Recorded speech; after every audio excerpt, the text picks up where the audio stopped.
খাবার খাচ্ছে। ঠিক তখনই আকাশ থেকে এক রহস্যময় আলোকিত হাত নেমে আসে। মা বিড়াল সেই হাতটি স্পর্শ করতেই জাদু শক্তি পেয়ে যায়। এরপর তার মেয়ে আনন্দে হাততালি দেয়। মা বিড়াল ঘরের জিনিসপত্র ছুঁয়ে সোনায় পরিণত করতে থাকে। পুরাতন বিল্ডিংয়ের সামনে গিয়ে সেটাকেও সোনায় রূপান্তর করে দেয়। তারপর তারা আপেল বাগানে যায়। মা বিড়াল হাত ছোঁয়াতেই সব আপেল গাছ সোনায় পরিণত হয়। এরপর মা মেয়ে বাড়িতে এসে আনন্দে ডান্স করে। ডান্স করার পর মা বিড়াল একটি আপেল সোনায় পরিণত করে দিয়ে আসে।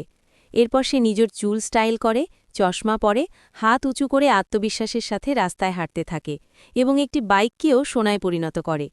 হঠাৎ তারা একটি হাসপাতালে যায়, যেখানে অনেক রোগী টাকার অভাবে কষ্ট পাচ্ছে। এই দৃশ্য দেখে মা বিড়ালের মন ভেঙে যায়। সে ডাক্তারের কাছে পরামর্শ করে নিজের সমস্ত টাকা দিয়ে সবার চিকিৎসার ব্যবস্থা করে। এরপর রাস্তায় এক হুইলচেয়ারে বসা ভিক্ষুককে দেখে তাকে টাকা দিয়ে ধনী করে দেয়।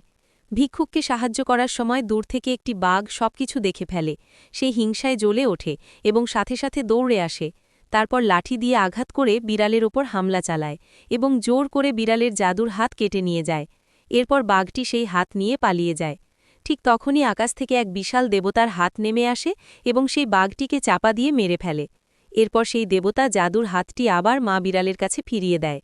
মা ও মেয়ে কৃতজ্ঞতায় হাত জোড় করে প্রণাম করে। তো বন্ধুরা, আমাদের কার্টুন ভিডিও গল্প আপনাদের কেমন লাগে অবশ্যই কমেন্ট করবেন। লাইক ও ফলো করতে ভুলবেন না।